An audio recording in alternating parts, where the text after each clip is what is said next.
আমরা অনেক সময় ইউটিউবে অনেক বড় বড় ক্রিয়েটরদেরকে দেখতে পাই। যেমন ধরে নিন ধ্রুব রাঠি, ভুবন বাম, তারপরে ক্যারিমিনাটি কিংবা হয়তো রিতেশ আগরওয়াল। এই সমস্ত যে বড় বড় ক্রিয়েটর আছে, তারা যখন তাদের ভিডিও বানায় তাদের ভিডিওর ব্যাকগ্রাউন্ডে কিন্তু অন্যের ভিডিও ক্লিপ কেটে ইউজ করে। কিন্তু তাদের চ্যানেলের মধ্যে কোনো রকম কপিরাইট ক্লেম কিংবা স্ট্রাইক আসে না। কিন্তু সেই জায়গায় আপনি যদি অন্যের কন্টেন্ট ইউজ করতে যান, আপনার কিন্তু কপিরাইট ক্লেম চলে আসে।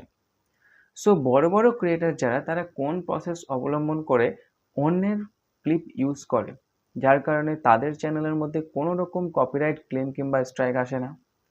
আপনিও কিভাবে আপনার চ্যানেলের মধ্যে সেই বড় ক্রিয়েটরদের মতন অন্যের কন্টেন্ট ইউজ করবেন, কিন্তু আপনার চ্যানেলের মধ্যে কোনো রকম কপিরাইট ক্লেম কিংবা স্ট্রাইক আসবে না, এই বিষয় নিয়ে আজকের এই ভিডিওতে আপনাদের সঙ্গে ডিটেলসে আলোচনা করব। এভরিথিং আপনাদেরকে বোঝাবো, শুরু থেকে শেষ পর্যন্ত সমস্ত কিছু আপনাদেরকে বলবো। আপনাদেরকে রিকোয়েস্ট করো পুরো ভিডিওটা একটু ধৈর্য সহকারে দেখুন। তো চলুন বেশি দেরি না করে ভিডিওটা শুরু করি। সো প্রথমত আপনাদেরকে বলে রাখি যে ইউটিউব হোক, ফেসবুক হোক, ইনস্টাগ্রাম হোক, যে কোনো অনলাইন প্ল্যাটফর্ম হোক কিংবা অফলাইন প্ল্যাটফর্ম হোক, আপনি যেখানেই অন্যের কন্টেন্ট বা অন্যের কোনো কপিরাইটেড প্রোডাক্ট ইউজ করবেন, আপনার কিন্তু কপিরাইট ক্লেম কিংবা স্ট্রাইক আসবেই। সেটা আপনি ইউটিউব হোক, ফেসবুক হোক, যে কোনো জায়গাতে অন্যের ভিডিও ফুটেজ, কোনো অডিও ইউজ করবেন, দেখতে পাবেন আপনার কিন্তু কপিরাইট ক্লেম কিংবা স্ট্রাইক আসবে বা আসতে পারে। অফলাইনের ক্ষেত্রেও তাই। যদি আপনি অন্যের কোনো প্রোডাক্ট বা অন্যের কোনো পিকচার, হয়তো কারোর পিকচার ফটোশ্যুট করা আছে, সেই পিকচারটা আপনি আপনার কমার্শিয়াল পারপাস ইউজ করলেন, দেখতে পাবেন আপনার কাছে কিন্তু লিগ্যাল নোটিশ আসবে কপিরাইটের। অর্থাৎ অন্যের কন্টেন্ট যদি আমরা ইউজ করি তাহলে আমাদের কিন্তু কপিরাইট আসবেই। কিন্তু ইউটিউবে একটা নিয়ম আছে, সেই নিয়ম মেনে যদি আপনি ইউটিউবে অন্যের কন্টেন্ট আপনার ভিডিওর মধ্যে ইউজ করেন, তাহলে কিন্তু আপনার চ্যানেলের মধ্যে কপিরাইট না আসার চান্সটা অনেকটাই বেশি। ইউটিউবের সেই নিয়মটার নাম হচ্ছে ফেয়ার ইউজ পলিসি। ঠিক আছে? এই ফেয়ার ইউজ পলিসির আন্ডারে আমরা কিছু কিছু ক্ষেত্রে অন্যের কন্টেন্ট, অর্থাৎ অন্যের ভিডিও ফুটেজ আমরা কিছু কিছু ক্ষেত্রে ইউজ করতে পারি। সেই জায়গায় কিন্তু আমাদের কপিরাইট আসবে না। সো তার জন্য আমাদেরকে কিছু নিয়ম ফলো করতে হবে। এই ফেয়ার ইউজ পলিসি যেটা, সেটা কিন্তু বিভিন্ন দেশে বিভিন্ন রকম। আমেরিকাতে একরকম, ইন্ডিয়াতে একরকম, রাশিয়াতে একরকম। ঠিক আছে? বিভিন্ন কান্ট্রিতে বিভিন্ন রকম। কিন্তু এই যে ইউটিউব, এই ইউটিউবটা হচ্ছে আমেরিকা বেস কোম্পানি, সেহেতু তাদের যেটা নিয়ম আছে সেটাকে বেশিভাবে প্রাধান্য দেওয়া হয়। সো এই নিয়ম অনুযায়ী বলছে, যদি আপনি আপনার ভিডিওর মধ্যে অন্য কারোর content education purpose, commentary purpose, news purpose কিংবা কোনো কিছু এক্সপ্লেন করার জন্য ব্যবহার করেন, অর্থাৎ ভালো কাজে ইউজ করেন, সেই ক্ষেত্রে কিন্তু আপনার চ্যানেলের মধ্যে কপিরাইট আসবে না। সেই ক্ষেত্রে আপনি অন্যের কন্টেন্ট ইউজ করতে পারেন। ঠিক আছে? দেখুন, হয়তো আমরা কোনো কিছু শেখাচ্ছি, অর্থাৎ এডুকেশনের পারপাস আমরা ইউজ করছি অন্য কারোর কন্টেন্ট, সেই ক্ষেত্রে কিন্তু আমার চ্যানেলের মধ্যে কপিরাইট না আসার চান্সটা বেশি। তাছাড়া দেখা যাচ্ছে আপনি মিমিক্রি করছেন কিংবা কারোর ব্যাপারে আপনি কমেন্ট্রি করছেন। যেমন দেখতে পাবেন অনেক সময় স্পোর্টসের যে সমস্ত ভিডিওগুলো হয়, সেই ক্ষেত্রে কিন্তু যদি আপনি কমেন্ট্রি করে কোনো ভিডিও আপলোড করেন, সেই ক্ষেত্রে আপনার কপিরাইট আসবে না। তাছাড়া অনেক সময় আমাদের অনেকের নিউজ চ্যানেল থাকে, যেই নিউজ চ্যানেলগুলির জন্য অনেক রকম ভিডিও ফুটেজ দরকার পড়ে। সেই ভিডিও ফুটেজগুলো অন্য কারোর আমরা ইউজ করতে পারি, সেই ক্ষেত্রে কিন্তু কপিরাইট আসবে না। তাছাড়া অনেক সময় দেখা যায় যে আমরা কোনো একটা প্লেস সম্বন্ধে এক্সপ্লেন করি, কোনো হিস্টোরিক্যাল জায়গা সম্বন্ধে আমরা বোঝাই, সেই ক্ষেত্রে আমরা অন্যের ভিডিও ফুটেজ আমরা ইউজ করতে পারি। ঠিক আছে?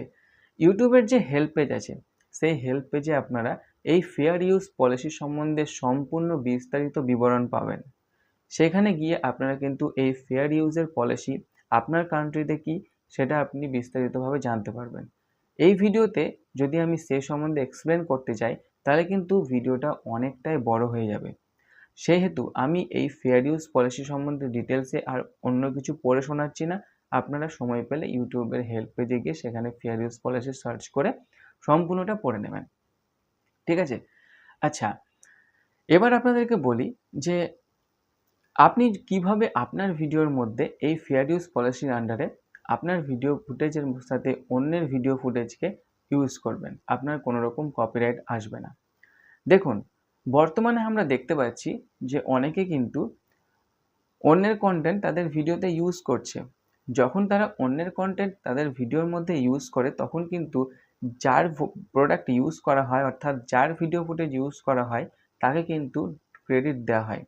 ডেসক্রিপশন বক্সে সেই চ্যানেলের নাম কিংবা হয়তো যে যদি কোনো মিউজিক হয় তাহলে সেই মিউজিকের যে সিঙ্গারের নাম, মিউজিকের যার কপিরাইট আছে তার নাম সেখানে ক্রেডিট দেওয়া হয়। কিংবা ভিডিওর মধ্যেই কিন্তু সেখানে একটা ওয়াটারমার্ক টাইপের তৈরি করে সেই চ্যানেলকে বা সেই যে ক্রিয়েটার বা যে সিঙ্গার তাকে কিন্তু ক্রেডিট দেওয়া হয়। ঠিক আছে?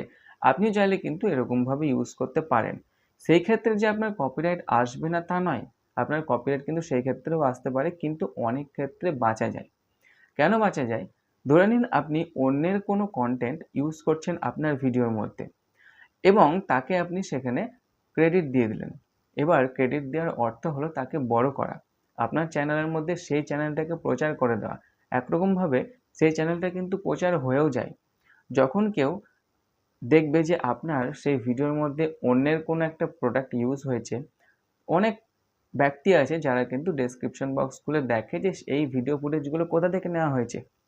তখন তারা সেই ডেসক্রিপশন বক্সে সেই ক্রিয়েটারের যখন ক্রেডিট দেখবে, তখন সেই ক্রেডিট দেখে সেই চ্যানেলে গিয়েও তারা কিন্তু ফলো করবে। এক প্রকার এতে কিন্তু সেই চ্যানেলটা প্রচার হচ্ছে। এই জন্য কিন্তু অনেক কন্টেন্ট ক্রিয়েটার তাদের ভিডিও যদি অন্য কেউ ইউজ করে তাহলে কিন্তু সেখানে কপিরাইট দেয় না। এমনকি যদি আমার কন্টেন্ট কেউ ইউজ করে ভালো পারপাসে, তাহলে কিন্তু যদি আমাকে কেউ ক্রেডিট দেয় আমি কিন্তু তাকে কোনো রকম কপিরাইট দেবো না, আপনিও কিন্তু ইউজ করতে পারেন। ঠিক আছে? তাছাড়াও আরেকটা প্রসেস আছে।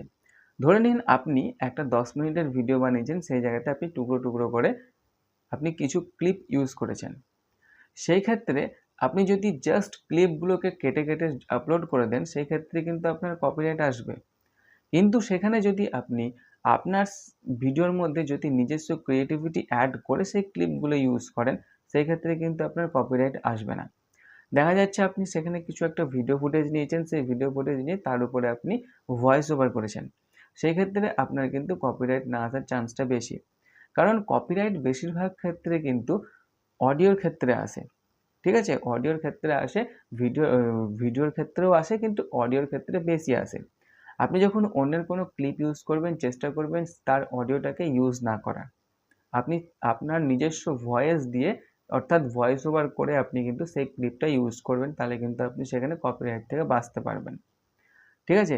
আর যদি আপনি হুবহু সেই ক্লিপটা ইউজ করে সেই ক্লিপটাকে আপনি আপলোড করে দেন তাহলে কিন্তু আপনার কপিরাইট আসবে। আবার আপনাদের মধ্যে অনেকের কোয়েশ্চেন থাকে যে আমার ভিডিওর মধ্যে একটা ভিডিওর যদি ছোট, ছোট ক্লিপ নিয়ে একসঙ্গে করে পরপর দিয়ে আমি একটা বড় ভিডিও বানাই, সেক্ষেত্রে কি কোনো অসুবিধা হবে? সেক্ষেত্রেও অসুবিধা হতে পারে, কিন্তু সেখানে কিন্তু আপনাকে নিজস্ব ক্রিয়েটিভিটি অ্যাড করতে হবে, অর্থাৎ আপনি সেখানে ভয়েস ওভার অ্যাড করতে পারেন। যদি ভয়েস ওভার অ্যাড করেন তাহলে কিন্তু আপনি সেখানে কপিরাইট থেকে বাঁচতে পারবেন। আবার অনেকে বলে যদি আমি 5 সেকেন্ডের ইউজ করি ভিডিও বা 2 সেকেন্ডের ইউজ করি, 10 সেকেন্ডের ইউজ করি তাহলে কি আমার কপিরাইট আসবে? আপনি অন্যের কোনো কনটেন্ট যত সময়ই ইউজ করুন না কেন, আপনি 1 সেকেন্ডও ইউজ করুন, 2 সেকেন্ডও ইউজ করুন, যত সময় ইউজ করুন না কেন আপনার কপিরাইট আসতে পারে। ঠিক আছে? সেখানে আপনি যদি ভয়েস ওভার করেন আপনার কিন্তু কোনো রকম কপিরাইট আসবে না। কারণ কি? কারণ সেখানে সেই ভিডিওটা হয়ে যাবে ফেয়ার ইউজ পলিসির আন্ডারে। কারণ আপনি সেখানে ভিডিও ইউজ করেছেন, সেখানে আপনি কমেন্ট্রি করছেন কিংবা কোনো কিছু এডুকেশন পারপাস, কোনো কিছু শেখানোর পারপাস ইউজ করছেন, সেই ক্ষেত্রে আপনার কিন্তু কপিরাইট আসবে না। আপনার সেটা ফেয়ার ইউজের আওতায় পড়ে যাবে। সো এইভাবে কিন্তু আপনি অন্যের যে ক্লিপ, অন্যের ক্লিপ আপনার ভিডিওর মধ্যে ইউজ করতে পারেন। এমনকি বড়, বড় যারা ক্রিয়েটার তারাও কিন্তু বেশিরভাগ ক্ষেত্রে এরকমভাবে ইউজ করে। হয় এক ক্রেডিট দিয়ে ইউজ করে কিংবা নিজস্ব ক্রিয়েটিভিটি অ্যাড করে সেই অন্যের ক্লিপগুলো ইউজ করে, যার কারণে তাদের ভিডিওর মধ্যে কপিরাইট বা তাদের চ্যানেলের মধ্যে কপিরাইট আসে না। আপনিও এরকমভাবে অন্যের ক্লিপ ইউজ করুন, নিজস্ব ক্রিয়েটিভিটি অ্যাড করুন, ভিডিও আপলোড করুন, দেখতে পাবেন আপনার চ্যানেলের মধ্যেও কপিরাইট আসছে না। সো আশা করি আজকের এই ভিডিওর মাধ্যমে আপনাদেরকে বোঝাতে পেরেছি কিভাবে অন্যের ভিডিও ক্লিপ আপনার ভিডিওর মধ্যে ইউজ করবেন এবং আপনার চ্যানেলের মধ্যে কোনো রকম কপিরাইট আসবে না। আজকের এই ভিডিওতে এই পর্যন্তই। নেক্সট ভিডিওতে আবার আপনার সঙ্গে দেখা হবে। আপনারা সুস্থ থাকবেন, ভালো থাকবেন, সাবধানে থাকবেন। ধন্যবাদ।